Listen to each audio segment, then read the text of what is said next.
അപ്പോൾ വെച്ച പിറ്റേ നിമിഷം കേന്ദ്ര BJP ഗവൺമെൻറ് അതിനെ പുകഴ്ത്തുന്നു, അതിനെ ABVP പുകഴ്ത്തുന്നു, അതിനെ BJP വാഴ്ത്തുന്നു. ഇതെല്ലാം ഉണ്ടായി ഇവിടെ.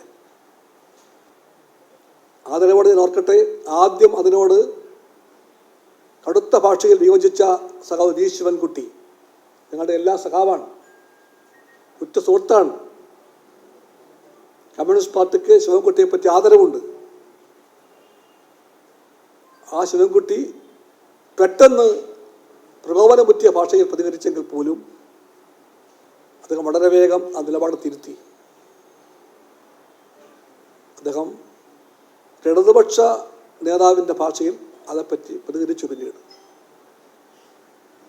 അതെല്ലാം കേരളം കണ്ട കാര്യമാണ്.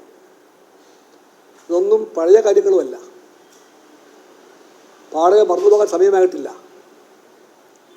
അതെല്ലാം ഇരിക്കെയാണ് ഈ പറയുന്ന അസ്വാഭാവികമായ തിരക്കോടുകൂടി, അൺയൂഷ്വൽ ഹേസ്റ്റ് എന്ന് പറയും, അതോടുകൂടി വാഗ്ദാനം ചെയ്യപ്പെട്ട ചർച്ചയില്ലാതെ, ആലോചനയില്ലാതെ, നയപരമായ സംവാദങ്ങളില്ലാതെ, ക്യാബിനറ്റിലോ LDFിലോ ഒരു വർത്തമാനം പോലും പിന്നീട് പറയാതെ ഒരു ഉദ്യോഗസ്ഥ പെട്ടെന്ന് ഡൽഹിയിൽ ലാൻഡ് ചെയ്യുന്നു. ആ ഉദ്യോഗസ്ഥ ഒപ്പുവെക്കുന്നു. ഒപ്പുവെച്ച പിറ്റേ നിമിഷം കേന്ദ്ര BJP ഗവൺമെൻറ് അതിനെ പുകഴ്ത്തുന്നു, അതിനെ ABVP പുകഴ്ത്തുന്നു, അതിനെ BJP വാഴ്ത്തുന്നു. ഇതെല്ലാം ഉണ്ടായി ഇവിടെ. ഞാൻ സഖാവ് EMS ഓർത്തു പോകുന്നു. ഇപ്പോൾ സഖാവ് EMS അന്ന് പറഞ്ഞു, എൻ്റെ കുട്ടിക്കാലത്ത് ഞാൻ വായിച്ച പ്രസ്താവനയാണത്. ഇത് അന്ന് പറഞ്ഞു, എന്നെ മനോരമയോ മാതൃഭൂമിയോ പിന്തുണച്ചാൽ അപ്പോൾ ഞാൻ ചിന്തിക്കും എന്തോ തെറ്റ് ഞാൻ പറഞ്ഞുവെന്ന്. ഞാൻ വായിച്ചിട്ടുണ്ട്, വിദ്യാർത്ഥിയായിരിക്കും, സ്കൂൾ വിദ്യാർത്ഥിയായിരിക്കുമ്പോൾ.